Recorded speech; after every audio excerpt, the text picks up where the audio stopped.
think we're on episode 13 of Around Town. Take the summer off a little bit, but we're back at it. I'm here with Mindy Livingood, Quincy Powell, executive chef and sous chef here at Spooky Nook, Champions Mill.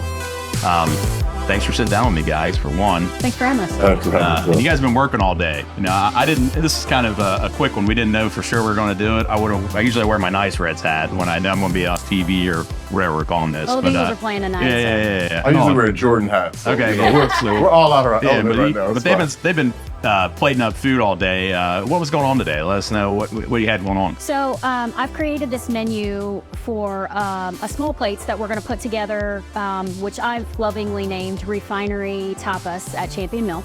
We're going to open this really big, beautiful bar, and we're going to service the hotel, sporting events, the bar, banquets.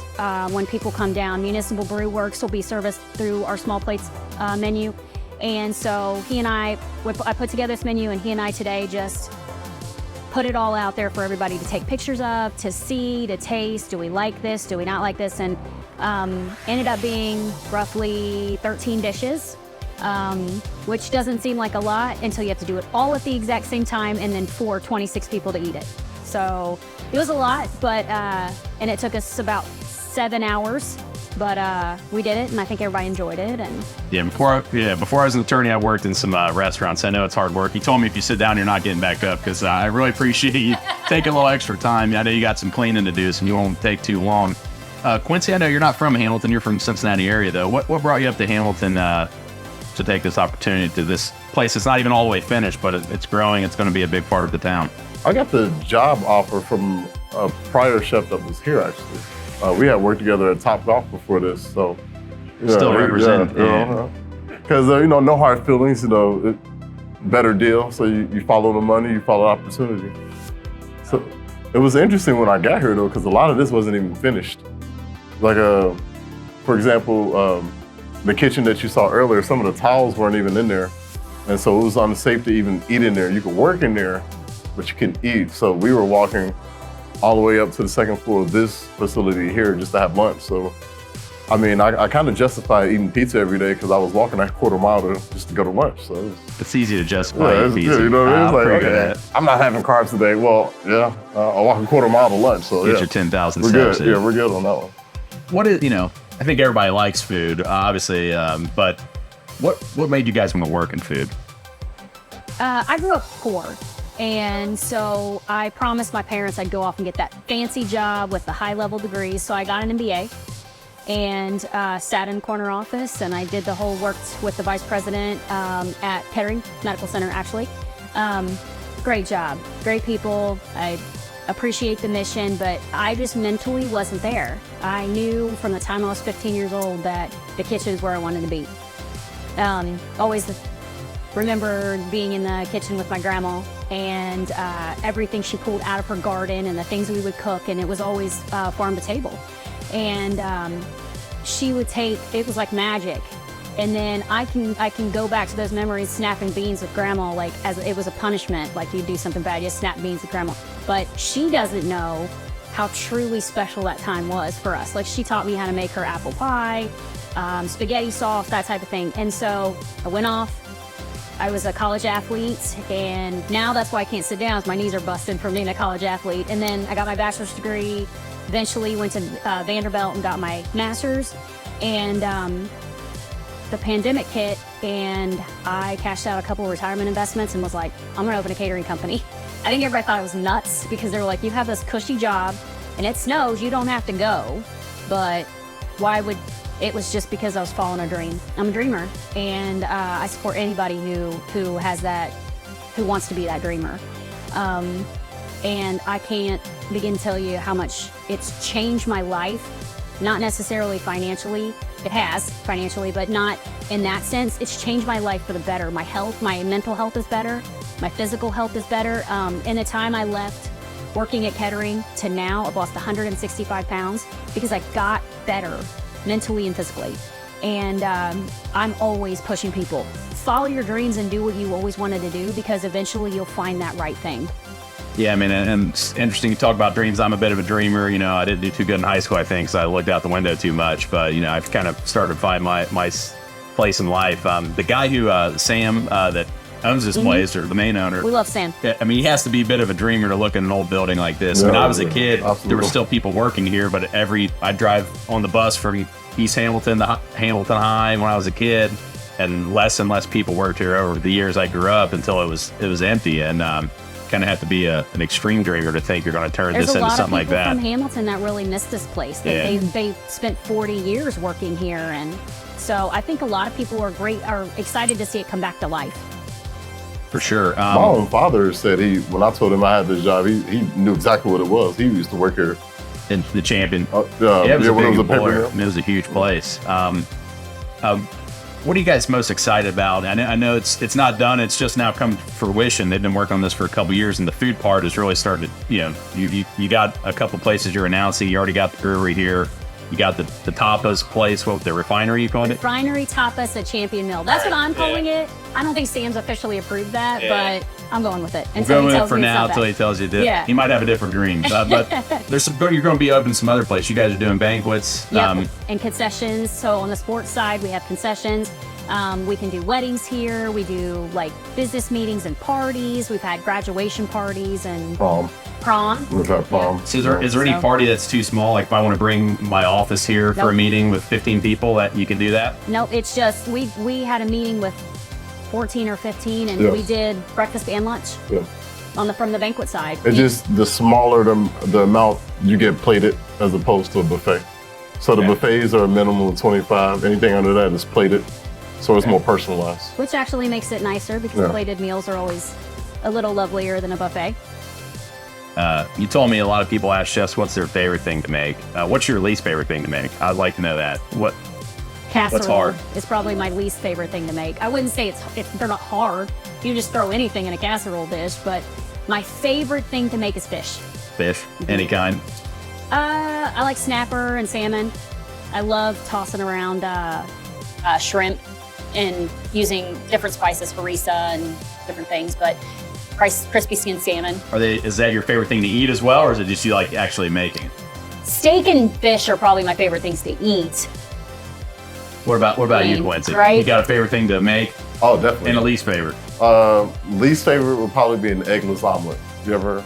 No, I'm just kidding. No, I'm kidding. They don't exist. They don't exist. They don't exist. That was just some chef humor. But I will say least favorite thing, probably anything with eggs, because I don't like eggs. So normally as a chef, you have to taste everything you make to make sure it's up to par, and eggs make me nauseous. He doesn't like them. I don't know why. All right, look, I've been trying to figure that out myself. I soul searched this for 16 years. Okay, I don't know why. I really don't. Okay, if anybody out there listening can figure that out for me, I got a huge listener base. Food allergy specialist. Anybody can figure that out. I'll ask you'll uncover the long lost mystery to that. Yeah. Favorite thing though, I would have to say anything Indian, Mediterranean, or Middle Eastern. All right. He's really good at that culture, and I'm like Asian fusion and Eastern European. So we kind of have the whole thing like wrapped up. That's the cool thing about food. You can really mix a lot of different things together. Yeah. Come up with something new. It's like endless creativity. I know if she makes some pierogies, I'm showing up. All right. Off day or not, I'm there. Okay. You know, we get the pierogies on. Oh yeah. Pierogies? Yeah. I had those for the first time in Pittsburgh this summer. I'd never had them They're before. They something are pretty else. good. Yeah. Yeah, they had them at a little farmer's market, and that picks them up. They're and best then you know when they it's like, homemade them there too. Yeah. don't Oh they? yeah, It was good. First. My family didn't like it that much, so I was stuck eating all of them, but that's all right. Oh, dang. Oh well, I got it. Sense of duty. The best is when it's like 30 degrees outside. It's a cold weather dish, so it's like Yeah, because they're I didn't heavier. know that. heavier. Yeah. All right. Yeah, It was hot. I was hot. From what I've read, when I first started making it, it's a Polish dish. Yeah, that's what they told me. It had some onions on it. It was good. What excites you about being in this is, I wouldn't say it's a startup, it's open, but it's still kind of like, it's got that vibe. It's like still new. I think startup is an appropriate vocabulary word for that. Yeah.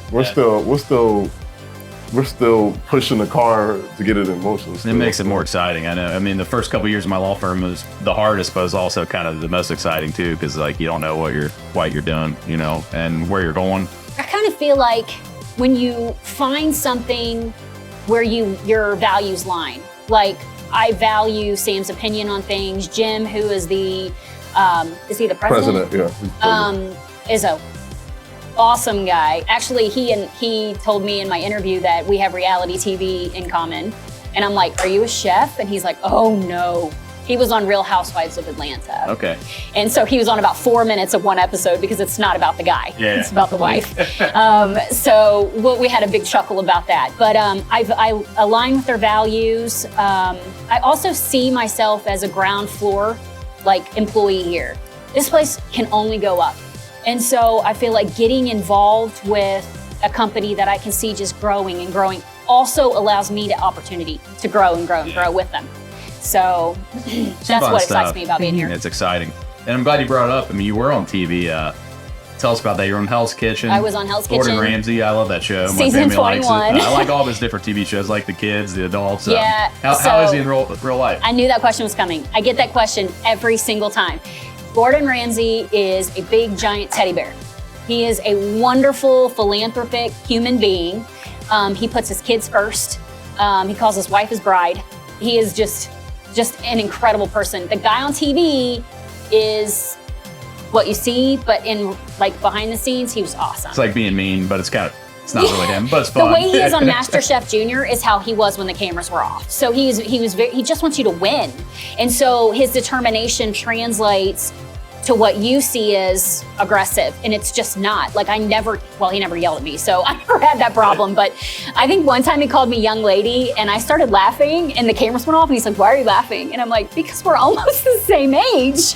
And he goes, would you call me young man? No, chef. No, chef, I would not call you young man. So we had a little banter back and forth. I burned my hand on one of the episodes, and nobody knew, except for him. I don't know if he caught me pushing. So the pans we were using had metal handles, and I took the back of my hand because it kept catching on my chef coat, and I moved it. And then I pulled my hand off, like I had to rip my hand off of it because I didn't realize how hot it was. And I took a towel because I wasn't thinking, because I was on television, and wrapped my hand up. And so the chef across from me, Alex, was like, bro, you shouldn't have done that. And I was like, I know that now, but we have to finish this. And so we're trying to finish the dinner service, and we're trying to get through it. We end up getting kicked out because we sucked. And he comes up behind me, and he was like, you need to take that towel off. And I'm like, I can't, chef, it's not gonna come off. And he was like, yeah, because you burned your hand, dumbass. And I was like, I know, chef, I'm so sorry. And so I go to the medic, and he's standing right here behind me. And I had to peel that because I had burned my hand so bad, I had to peel that towel off my skin. And so they wrapped it up, and you can see in several episodes, I have one glove on because I have to cover that bandage. So otherwise I did fine. He never yelled at me. We bantered a little bit back and forth. If you get to about episode 4, I try to go up on a skate ramp with Tony Hawk. I saw that. It was one of the most incredible moments of my life. First of all, meeting Tony Hawk, because who didn't have his like Nintendo game or whatever?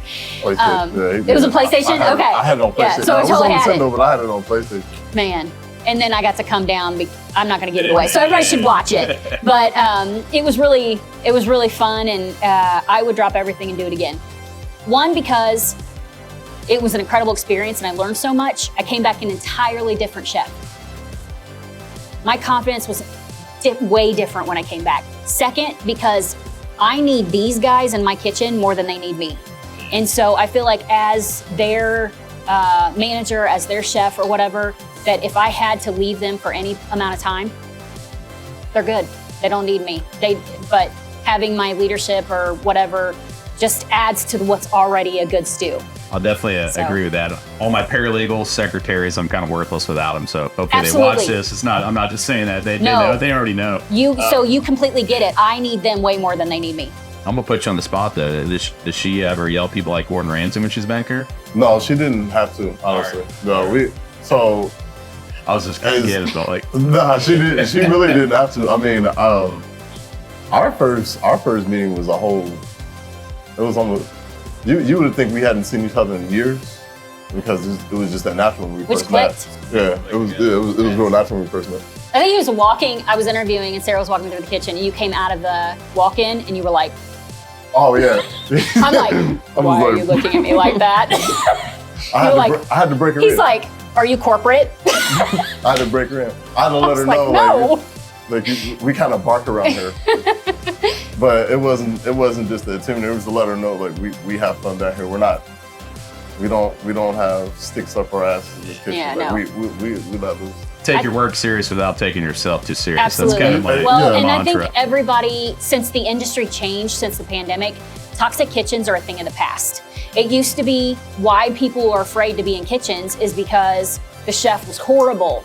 His or her, mostly his, because it's a male-dominated industry, would be horrible to people, and yelling and throwing things. Gordon Ramsay season 7. Yeah. I mean, it's not like that anymore. I think our political climate has changed enough, and we want people back in the industry because talented people have left to leave that toxic kitchen.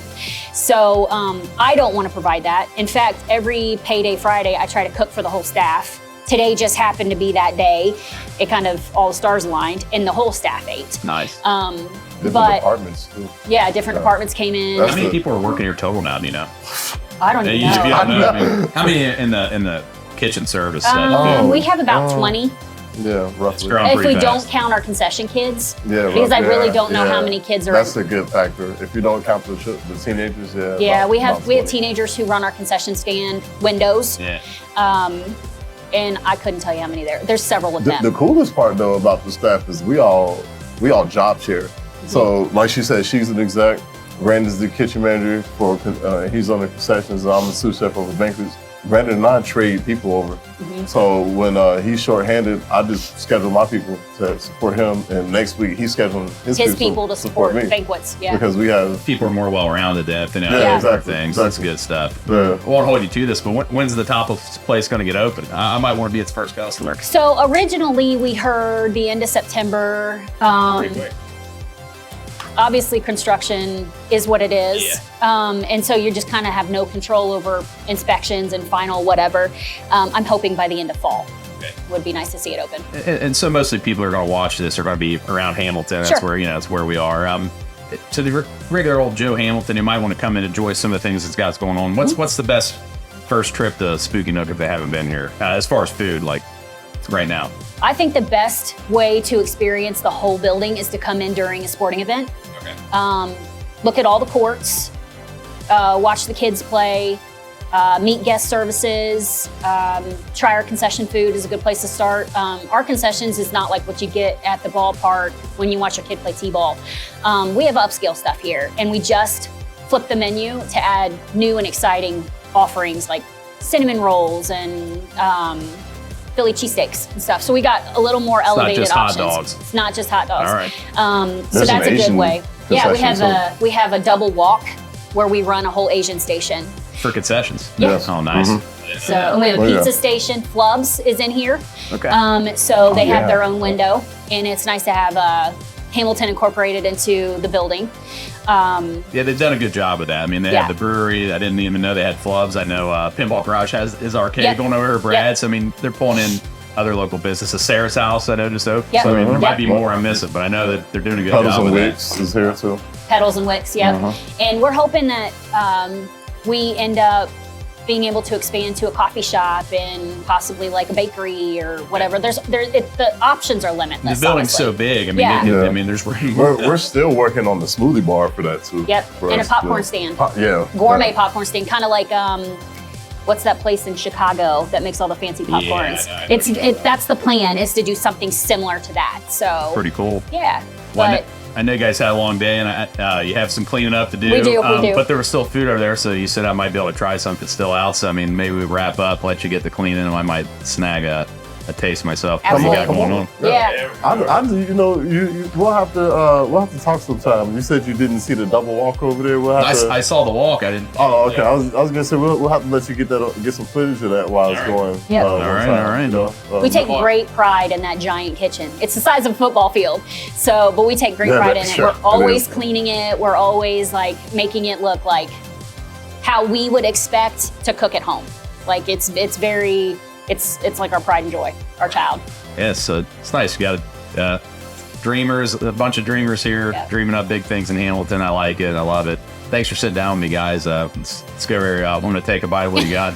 Let you guys clean. I might even help clean a little bit. I'm not the best at that. Yeah, come over. I'm sure you're better at eating, so yeah, better at eating. Yeah. What are you trying to say, man? No, it's true. That's it. But thanks for having us. I appreciate that.